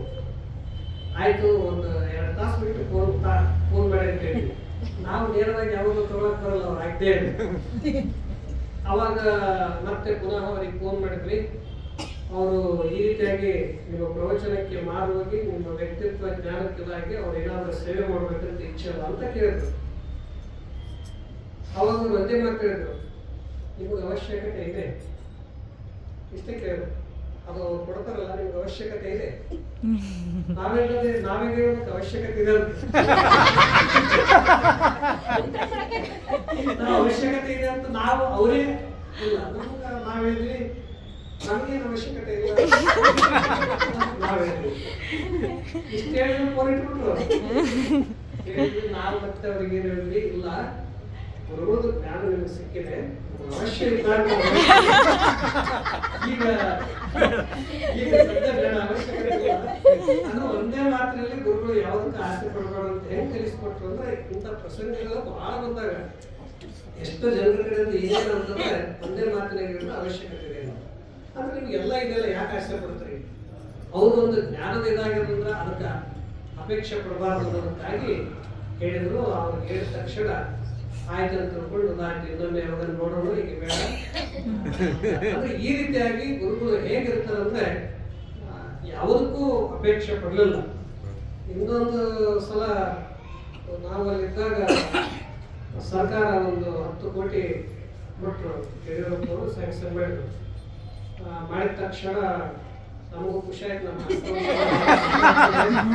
ಇಷ್ಟು ದುಡ್ಡು ಬಂತಲ್ಲ ಅಂತ ಬಹಳ ಖುಷಿ ಆಯ್ತು. ಆಮೇಲೆ ಅವ್ರಿಗೆ ಹೇಳಿದ್ವಿ, ಅವ್ರಿಗೆ ಹೇಳಿದ ತಕ್ಷಣ ಹೆಂಗ್ ಕೊಟ್ಟಿರಲ್ಲ ಅಂತ ಗೊತ್ತಾಗಲಾರ್ದಾಗ ಎಲ್ಲ ಕೇಳ್ಕೊಂಡ್ರು. ಅವರು ಯಾಕೆ ಹೇಳಿದ್ರಿ, ಎಲ್ಲ ನಮಗೇನು ಗೊತ್ತಿಲ್ಲ, ಅವರೇ ಕೊಟ್ಟಾರ. ಆಯ್ತು, ಆಗುತ್ತಂದ್ರೆ ಸಾಕಷ್ಟು ಜನ ಕರ್ನಾಟಕದಲ್ಲಿ ಬಡವರದಾರ, ಶಿಕ್ಷಣ ಕ್ಷೇತ್ರಗಳಿಗೆ, ಅಭಿವೃದ್ಧಿ ಕಾರ್ಯಗಳಿಗೆ ಅವು ಮಾಡಲಿಲ್ಲ. ಈಗ ಆಶ್ರಮಕ್ಕೆ ನಿಮಗೆ ಎಷ್ಟು ಬೇಕೋ ಅಷ್ಟು ಭಕ್ತರಿಗಂತೂ ಭಕ್ತರಿಂದ ಬಂದೇ ಬರ್ತದ. ಅದಕ್ಕೆ ಯಾವಾಗಲೂ ನೀವು ಯಾವುದು ಅಪೇಕ್ಷೆ ಪಡಬೇಡ್ರಿ ಅಂತ ತಿಳ್ಕೊಂಡು ಅದಕ್ಕೊಂದು ಪತ್ರ ಹಾಕಂತ ಹೇಳಿದ್ರು. ಏನಂತ, ನಮಗೆ ನೀವು ಪ್ರೀತಿಯಿಂದ ಕೊಟ್ಟಿದ್ದು ಬಹಳ ದೊಡ್ಡದು, ನಿಮ್ಮ ಗೌರವ, ನಿಮ್ಮ ಭಕ್ತಿಗೆ ನಾವು ಬಹಳ ಗುರುತು ಇರಲಿ ಅಂತ ತಿಳ್ಕೊಂಡು ನಾವೊಂದು ಹಾಕಿದ್ದೀವಿ. ಅವ್ರು NG ಕರೋಡ್ಸೋರು ಅಂತ ಬರೋದು, ಎಲ್ಲರೂ ಬರ್ಬೇಕು, ಅವ್ರಿಗೆ ಸಮಾಧಾನ ಆಗಲಿಲ್ಲ, ಕೊನೆಗೆ ನಾವೇ ಬರೋದು, ನಾವೇ ಬರೋದು ಅದನ್ನು ಕಳಿಸಿರೋದು. ಅಲ್ಲಿ ವಿಧಾನಸಭೆಯಲ್ಲಿ ಹೇಳಿದ್ರು, ಎಲ್ಲರೂ ಬೇಕಂತ ಅರ್ಜಿ ಬರ್ತಾವ, ಬ್ಯಾಡ ಅಂತ ಅರ್ಜಿ ಬಂದದ್ದು ಒಂದೇ ಬ್ಯಾಡ ಅಂತ ಏನಾದ್ರು ಬಂದಿರ್ತಂದ್ರೆ ಸ್ವಾಮೀಜಿ ಅವ್ರ ಕಡೆ. ಅದಕ್ಕೆ ಈ ರೀತಿಯಾಗಿ ಅವ್ರ ಬದುಕಿನಲ್ಲಿ ನಾವೇನ್ ಕಲ್ತು ಅಂದ್ರೆ, ಎದಕ್ಕೂ ಅಪೇಕ್ಷೆ ಪಡಬೇಡಿ, ಯಾವುದಕ್ಕೂ ಅಂಟಿಕೋಬೇಡಿ, ಯಾವುದು ಮಾನ ಅಪಮಾನಕ್ಕೂ ಅಂಟಿಕೋಬೇಡ್ರಿ, ನೀವು ಸಾಧನ ನೀವು ಮಾಡ್ತಾ ಹೋಗ್ರಿ ಅಂತ ತಿಳ್ಕೊಂಡು ನಮ್ಗೆ ಅನೇಕ ರೀತಿಯಾಗಿ ಶಿಕ್ಷಣವನ್ನು ಕೊಟ್ಟರು. ಬರೀ ಕೇವಲ ಈಗ ಅಲ್ಲ, ಅವ್ರು ಹೇಗೆ ಪ್ರವಚನ ಅಂತಂದ್ರೆ, ಈ ಊಟಕ್ಕೆ ಕೊಡ್ತಿದ್ವಿ, ಊಟಕ್ಕೆ ಕೊಡ್ತಾಗಲೇ ಶಾಸ್ತ್ರ ಹೇಳೋರು. ಅಲ್ಲಿ ಹೆಚ್ಚು ಕಡಿಮೆ ನಾವು ಒಂದು 4 ವರ್ಷ ಅವರು ಸೇವೆ ಮಾಡಿದಾಗ ಬೇರೆ ಬೇರೆ ಊರಲ್ಲಿ ಹೋದಾಗ ಬೆಳಗ್ಗೆ ಸಂಜೆ ಇದೇ ನಿಜವಾದ ಶಾಸ್ತ್ರ ಹೇಳತಕ್ಕಂಥದ್ದು, ಪ್ರತಿಯೊಂದು ಹೇಳ್ತಾ ಹೋಗ್ತಿದ್ವಿ. ಆ ಬಳಿಕ ಅವ್ರ ಕಡೆ ಇದ್ದಾಗ ಅಂದ್ರೆ ಟೈಮ್ ಹೆಂಗೆ ಹೋಗ್ತದೆ ಗೊತ್ತಾಗ್ತಿರ್ತದೆ. ಬೆಳಗ್ಗೆ 4 ಗಂಟೆಯಿಂದ ಶುರು ಆಯ್ತು ಅಂದ್ರೆ ರಾತ್ರಿ 10 ಗಂಟೆ ತನಕ ಒಟ್ಟು ಒಂದರಿಂದ ಒಂದು ಮನಸ್ಸು ಯಾವ ಕಡೆನೂ ಹೋಗ್ತಾ ಇರಲಿಲ್ಲ. ನಮ್ಮ ಜೀವನದಲ್ಲಿ ಒಂದು 2 ಸಲ ಏನಾಗಿತ್ತು ಅಂದ್ರೆ ಬುದ್ಧಿಜೀವರು ಪ್ರಸಾದ ಮಾಡೋ ಟೈಮ್ದಾಗ ನಾವು ಬಾಗಿಲಲ್ಲಿ ಕುಡಿದಿದ್ವಿ. ರಾತ್ರಿ ತೆಗೆದ ತಕ್ಷಣ ಹೊರಗೆ ಬರಬೇಕಂತ. ಅದು ಏನಾಗ್ತಿತ್ತಂದ್ರೆ ಬೆಳಗ್ಗೆ 4ಕ್ಕೆ ಹೇಳ್ತಿದ್ವಿ, ಮತ್ತೆಲ್ಲ ಮಾಡ್ತಿದ್ವಿ. ಆ ಬಾಟಲ್ ತೆಗೆದು ಹೋಗ್ತಿದ್ವಿ, ಒಂದೊಂದ್ಸಲ ಅಲ್ಲೇ ನಿದ್ದೆ ಬಿಡ್ತದೆ ನಿದ್ದೆ ಎಲ್ಲ ಇಟ್ಟಿರೋದು. ಬಾಟಲ್ ತೆಗೆದು ಹೋಗ ಇನ್ನೊಬ್ರು ನೋಡಕ್ ಬರೋರು, ಯಾಕೆ ಬರಲಿಲ್ಲ ಇಷ್ಟೊತ್ತ ಆಯ್ತು ಅಂತ ತಿಳ್ಕೊಂಡು ಅವ್ರಿಗೆ ಹೇಳೋರು, ಅವ್ರು ನೆನೆಸ್ಕೊಂಡು ಅದೇ ಒಂದ್ ತಾಸು ಅಲ್ಲೇ ಕೂತ್ಕೊಂಡು ನಿದ್ದೆ ಮಾಡೋರು. ಚರ್ಚೆ ನಡೆದಿದ್ದು ಗೊತ್ತಾಗ್ತದೆ. ಎಲ್ಲ ಚರ್ಚೆ ಮುಗಿಸಿ ಓದ್ ಬಳಿಕ ಬಾಟಲ್ ತೆಗೆದಾರ ನಾವೊಂದು ಅವಾಗ ಬಾಟ್ಲೆಲ್ಲ ಊಟ ಆಯ್ತಿಲ್ಲ ಅಂದ್ರೆ ಈ ತರ ಅವರು ನಮಗೆ ಅನೇಕ ರೀತಿಯಾದಂಥ ಶಿಕ್ಷಣ ಕೊಟ್ಟರು. ಅದು ಯಾವ ರೀತಿ ಯಾಕಂದ್ರೆ ಕುಳಿತಾಗು, ನಿಂತಾಗು, ಊಟ ಮಾಡುವಾಗಲೂ ಬದುಕಿನಲ್ಲಿ ಪ್ರಾಯೋಗಿಕವಾದಂಥ ಶಿಕ್ಷಣಗಳನ್ನು ಕೊಟ್ಟರು. ಅದಕ್ಕೆ ನಾವು ಎಲ್ಲೇ ಹೋದ್ರೂ ಕೂಡ ಇವತ್ತು ನಿಶ್ಚಿಂತವಾಗಿ ಧೈರ್ಯವಾಗಿ ಬದುಕಲಿಕ್ಕೆ ಏನಂದ್ರೆ ಅವ್ರದ್ದು ಒಂದು ಕೃಪೆ. ಅದಕ್ಕಾಗಿ ಬೆಳಿಬೇಕು. ಅವ್ರಿಗೆ ಯಾರು ಬೆಳೀತಾರೋ ಅವ್ರ ಕಂಡ್ರೆ ಭಾಳ ಸಂತೋಷ. ಯಾರಲ್ಲಿ ಜ್ಞಾನದ ಅವ್ರನ್ನ ನೋಡಿದ್ರೆ ಅವ್ರಿಗೆ ಭಾಳ ಸಂತೋಷ. ವ್ಯಕ್ತಿನ ನೋಡಬಾರ್ದು, ಜ್ಞಾನ ನೋಡಬೇಕು ಅಂತ ಹೇಳೋದು. ವ್ಯಕ್ತಿ ಮಹತ್ವದಲ್ಲಿ ಯಾರೇ ಇರಲು ಅದಕ್ಕೆ ಅವ್ರಿಗೆ ಭಾಳ ಪ್ರೇರಣೆ ಪ್ರೋತ್ಸಾಹವನ್ನು ಕೊಡುವಂಥವ್ರು. ಹೀಗಾಗಿ ನಮ್ಮಂಥ ಒಂದು ಗುರುಗಳ ಸನ್ನಿಧಿಯಲ್ಲಿ ಇರುವಂಥ ಭಾಗ್ಯ ನಮ್ಮೆಲ್ಲರದಾಯಿತು. ನಾವಂತೂ ಅತಿ ಎತ್ತರದಲ್ಲಿ ಒಂದು 20 ವರ್ಷ ಇದ್ದುಕೊಂಡು ಎಲ್ಲ ರೀತಿಯಾಗಿ ಅವರ ಜೀವನ, ಬದುಕು, ಜ್ಞಾನ ಎಲ್ಲ ನೋಡಿದ್ವಿ. ಹೀಗೆ ಅವರು ಜೀವನದಲ್ಲಿ ಅನೇಕ ಒಂದಲ್ಲ ಎರಡಲ್ಲ ಅನೇಕ ಪ್ರಕಾರವಾಗಿ ಸರಳವಾಗಿರುವಂತೆ ನಡೆದಂಥ ಘಟನೆಗಳು ಅದು ನಮಗೆ ಅತ್ಯಂತ ಸಂತೋಷವನ್ನು ಕೊಡುತ್ತದೆ. ಅದಕ್ಕಾಗಿ ಅವರ ಒಂದು ಪ್ರೇರಣೆ, ಅವರ ಒಂದು ಆಶೀರ್ವಾದದಿಂದ ನಾವೆಲ್ಲ ನಿರಂತರ ಮಾಡ್ತಾ ಇದ್ರಿ. ಇದು ಹೀಗೆ ವಿಜಯನಗರ ಜಯಂತ್ಯೋತ್ಸವ ವರ್ಷ ಚೆನ್ನಾಗಿ ಆಗಲಿ ಮತ್ತು ತಾವೆಲ್ಲ ಹಾಗೆ ಕೂಡ್ತಾ ಇದ್ರಿ. ಮತ್ತು ಶಾಂತಲ್ ಅವರು ಎಲ್ಲ ಕಡೆ ಬಂದಾಗ ಭಾರಿ ಪ್ರಶ್ನೆ ಕೇಳೋರು. ಯಾರಿಗೆ ಬಿಡ್ತಿದ್ರು ಪ್ರಶ್ನೆ ಆಗಿದ್ದಾಗ ತುರಂತ ಕೇಳ್ಬಿಡೋರು. ಆದರೆ ಸದಾಶಿವಗಳು ನಂತರ ಅವರು ನಿರಂತರ ಸ್ವಾಧ್ಯಾಯವನ್ನು ಮಾಡಿಸ್ತಾ ಇದ್ದಾರೆ. ಬೆಳಗ್ಗೆ ಪ್ರವಚನವನ್ನು ಪ್ರತಿನಿತ್ಯ ಹೇಳ್ತಾ ಇದ್ದಾರೆ. ಎಲ್ಲರೂ ತಾವು ಹೇಳಿದ್ರಲ್ಲ ಚೆನ್ನಾಗಿ ಹೇಳ್ತಾ ಇದ್ದಾರಂತ. ಯಾಕಂದ್ರೆ ಅವರು ಬಾಲ್ಯದಿಂದಲೂ ಕೇಳ್ತಾ ಬಂದಿದ್ದಾರೆ ಮತ್ತು ಅವರು ಅಧ್ಯಯನವನ್ನು ಮಾಡಿದ್ದಾರೆ. ಸಾಕಷ್ಟು ಚಿಂತನ ಶಿಬಿರಗಳಲ್ಲಿ ಭಾಗವಹಿಸಿದ್ದಾರೆ ಮತ್ತು ಪ್ರತಿನಿತ್ಯನೂ ತಯಾರಿ ಮಾಡಿ ನಿಮಗೆಲ್ಲ ಈಗ ಅನೇಕ ವಿಷಯಗಳನ್ನು ಹೇಳ್ತಾ ಇದ್ದಾರೆ.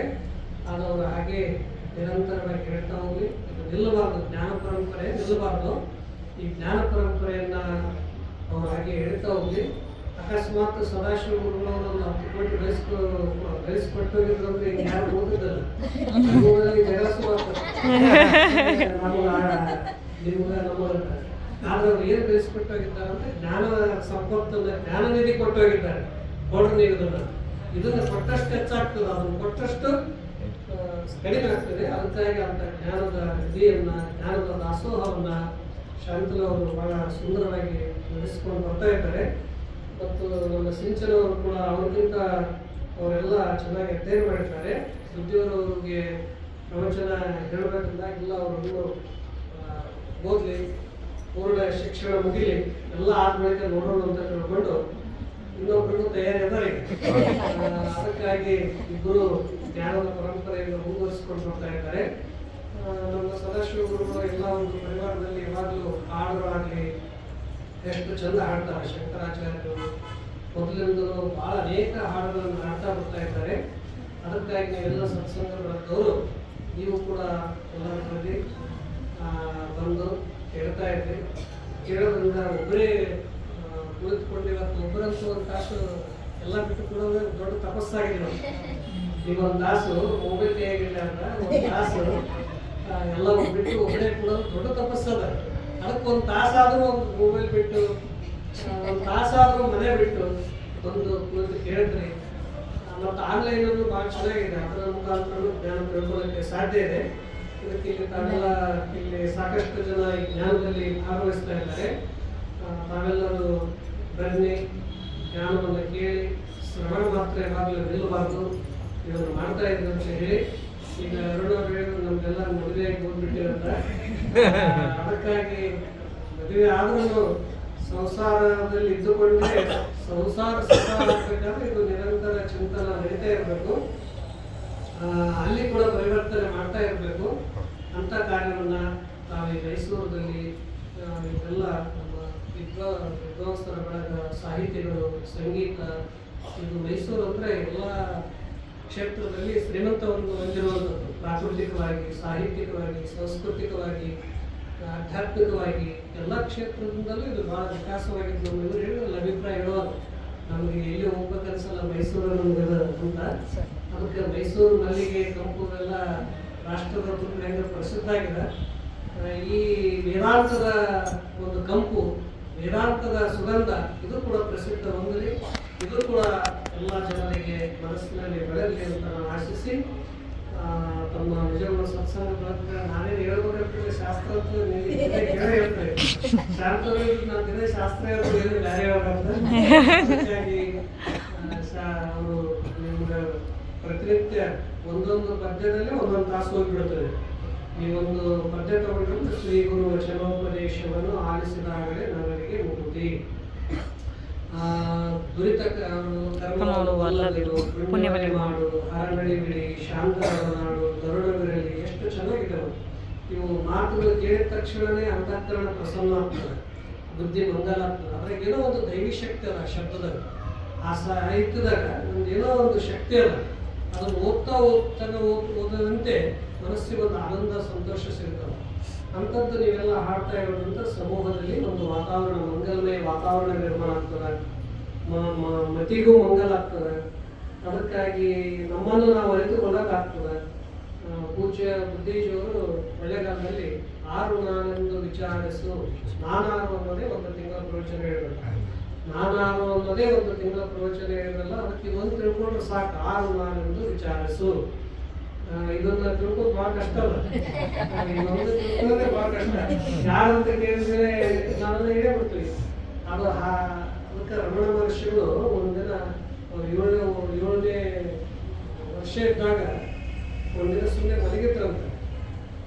ಮಲಗಿದಾಗ ಸುಮ್ಮನೆ ವಿಚಾರ ಮಾಡಿದ್ರಂತೆ, ಈಗ ನಾ ಈಗ ಮಲಗಿನಲ್ಲ, ಇದ್ರೊಳಗಿನ ಪ್ರಾಣ ಹೋದ್ರೆ ಏನಾಗ್ತದೆ, ಇದ್ರೊಳಗಿನ ಪ್ರಾಣ ಹೋದ್ರೆ ಏನಾಗ್ತದೆ, ಭಾಳ ತಿಳಿದಿಲ್ಲ, ಎಲ್ಲರೂ ಕರೀತಾರೆ. ಇದಕ್ಕೆ ಏನಾದ್ರು ಒಂದು 3 ಸಂಸ್ಕಾರದಾಗ ಒಂದು ಸಂಸ್ಕಾರ ಮಾಡಿಬಿಡ್ತಾರೆ. ಅವ್ರಿಗೆ ಅನಿಸ್ತಂತ ಇದ್ರೊಳಗಿನ ಆತ್ಮ ನಾನು ಹೊರಗಿದ್ದೇನೆ, ಹೊರಗಿದ್ದ ನನ್ನ ಶರೀರ ಇನ್ನೊಬ್ಬರ ಶರೀರ ಹೇಗೆ ನೋಡ್ತೀವಲ್ಲ ಹಾಗೆ ನನ್ನ ಶರೀರನೇ ನಾನು ನೋಡ್ತಾ ಇದ್ದೇನೆ. ನನ್ನ ಶರೀರ ನಾನು ನೋಡುವಾಗ ಈ ಶರೀರಕ್ಕೆ ಸಂಬಂಧಪಟ್ಟಂತ ಎಲ್ಲ ಬಂಧು ಬಾಂಧವರು ಬರ್ತಾರೆ.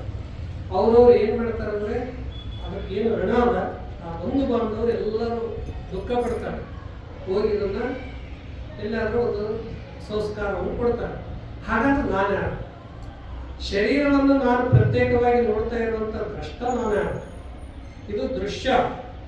ಆ ದ್ರಷ್ಟ ಆ ಆತ್ಮವೇ ನಾನು, ಇದು ನಾನಲ್ಲ ಅಂತ ತಿಳಿದುಕೊಂಡು, ಇದು ವಿಷಮ ಸಂಸಾರ ಇದೆ ಅಂತ ತಿಳ್ಕೊಂಡು ಆ ಒಂದು ಕನಸನ್ನೇ ಕನಸು ಬಿದ್ದು ಬೈಕ್ ಎಚ್ಚರಾಯ್ತು, ಮನೆ ಬಿಟ್ಟು ಹೋಗಿಬಿಟ್ರು. ಏನು ಕನಸು ಬಿತ್ತು? 6 ನಾನೆಂದು.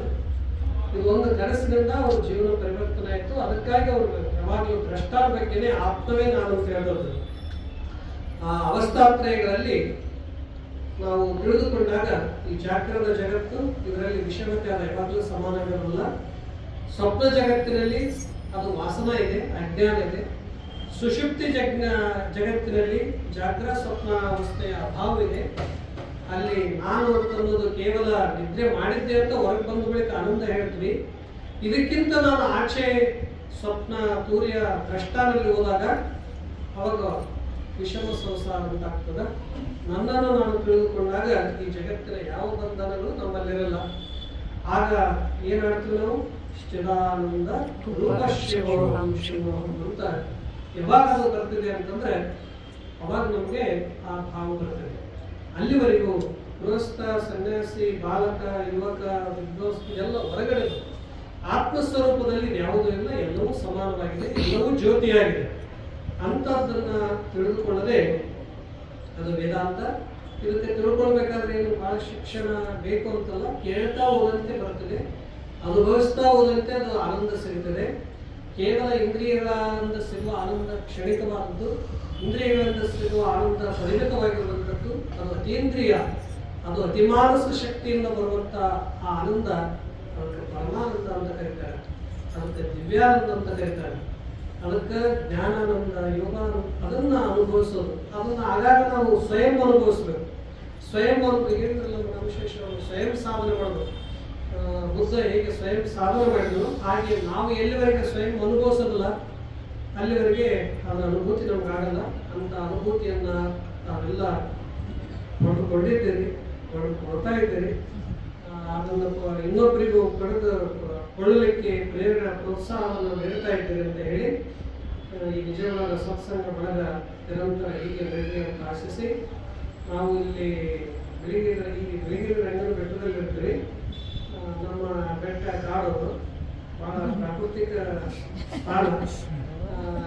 ಪ್ರಕೃತಿಯೇ ಮೊದಲು ಗುರು. ನಮಗೆ ಗುರು ಅಂತಂದ್ರೆ ಪ್ರಕೃತಿ, ಆ ಬಳಿಕ ಮಾನವ ಕುಲ, ಆ ಬಳಿಕ ಅನೇಕ ಧರ್ಮಗಳು. ಅದಕ್ಕೆ ಪ್ರಕೃತಿಯೇ ಗುರು. ಪ್ರಕೃತಿಯನ್ನ ಅತ್ಯಂತ ಪ್ರೀತಿಸೋರು ಯಾರು? ನಮ್ಮ ಬುದ್ಧಿಜೀವರು ಯಾವಾಗಲೂ ಪ್ರಕೃತಿ ಮಧ್ಯದಲ್ಲೇ ಇರ್ತಾರೆ. ಪ್ರಕೃತಿಯೇ ಗುರು ಅಂತ ಹೇಳ್ತಾರೆ. ಅದಕ್ಕಾಗಿ ಅಲ್ಲಿ ಪ್ರಕೃತಿ ಬೆಟ್ಟದಲ್ಲಿ ಬೆಳಗಿನ ರಂಗನ ಬೆಟ್ಟದಲ್ಲಿ ಬಹುತೇಕ ಹೆಸರು ಬಿಟ್ಟು ಎಲ್ಲ ಪ್ರಾಣಿಗಳು ಬರ್ತಾ ಇರ್ತವೆ. ಕರಡಿ, ಆನೆ ಇದೆ, ಎಲ್ಲ ಕೋಬ್ರಾಗಳು ಅವೆ. ಆದ್ರೂ ಪಾಪ ಯಾರಿಗೂ ಏನು ತೊಂದರೆ ಕೊಡಲ್ಲ. ನಮ್ಗಿಂತ ಬಹಳ ಬುದ್ಧಿವಂತವು ಅದಾವ.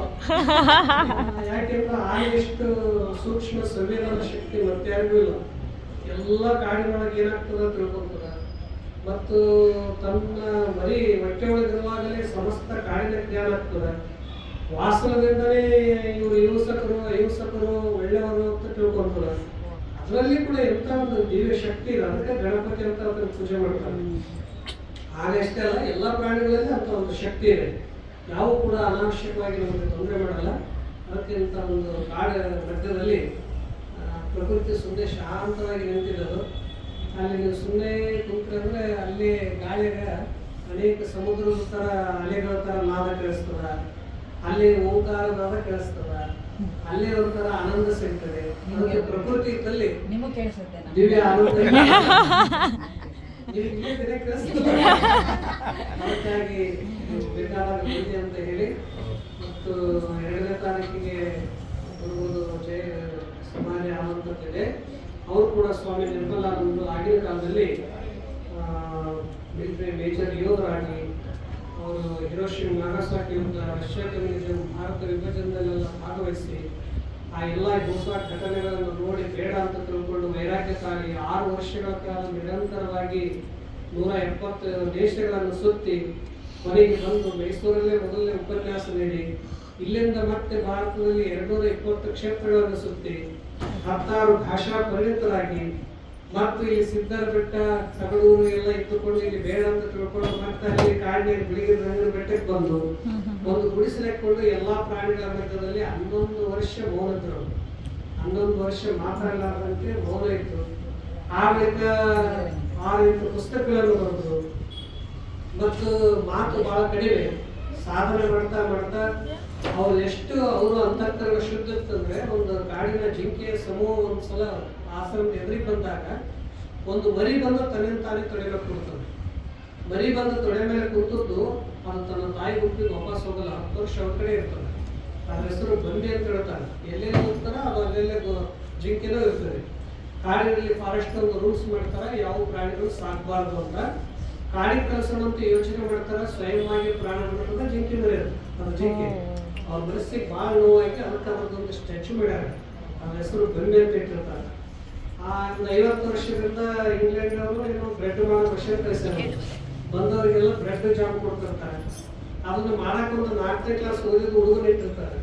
ಆ ಹುಡುಗ ಸ್ವಾಮೀಜಿ ಅವ್ರ ಪ್ರಭಾವ ಮತ್ತು ವಿದೇಶಿ ನಿರ್ಬಂಧದಲ್ಲಿ ಇರ್ತಾರಲ್ಲ, ಅದನ್ನೆಲ್ಲ ಪ್ರಭಾವದಿಂದ ಇಂಗ್ಲಿಷ್ ಚೆನ್ನಾಗಿ ಕಲ್ತಾರೆ. ಇವತ್ತು 80 ವರ್ಷ ಅವ್ರಿಗೆ ಅವ್ರ ಹೆಸರು ಇಂಗ್ಲಿಷ್ ಬಿಟ್ಟಾಳ ಅಂತ. ಇಂಗ್ಲಿಷ್ ಭಾಳ ಚೆನ್ನಾಗಿ ಮಾತಾಡ್ತಾರೆ, ಓದ್ತಾನೆ ಬರೀತಾರೆ. ಕಲ್ತದ್ದು 4ನೇ ಕ್ಲಾಸ್. ಆಮೇಲೆ ಈ ರೀತಿಯಾಗಿದ್ದುಕೊಂಡು ಆಮೇಲೆ ನಮ್ಮ ಇವರು ಸದ್ಗುರುಗಳು ಅಂತಾರಲ್ಲ, ಇನ್ನೂ ಸದ್ಗುರುಗಳಾಗಿದ್ದಿಲ್ಲ.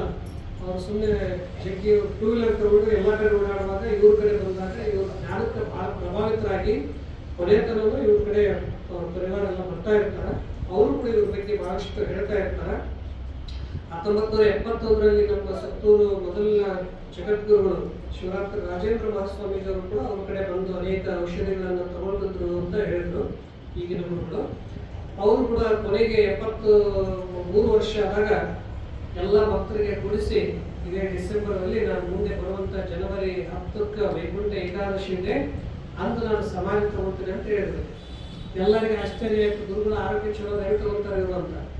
ಅವಾಗ ಅದಕ್ಕೆಲ್ಲ ಸರ್ಕಾರಕ್ಕೆ ಗೊತ್ತಾಗಿ ನಿರ್ಬಂಧ ಮಾಡಿದಾಗಲೂ ಕೂಡ ಅವರೆಲ್ಲ ಸಮಾಧಿ ತೆಗೆಸಿ ತಮ್ಮ ಧ್ಯಾನ ಮಾಡ್ತಾ ತಮ್ಮ ಯೋಗ ಶಕ್ತಿಯಿಂದ ಅಮೃತ ಪ್ರಾಣ ಬಿಡ್ತಾರೆ ವೈಕುಂಠ ಏಕಾದಶಿ ಜನವರಿ 10.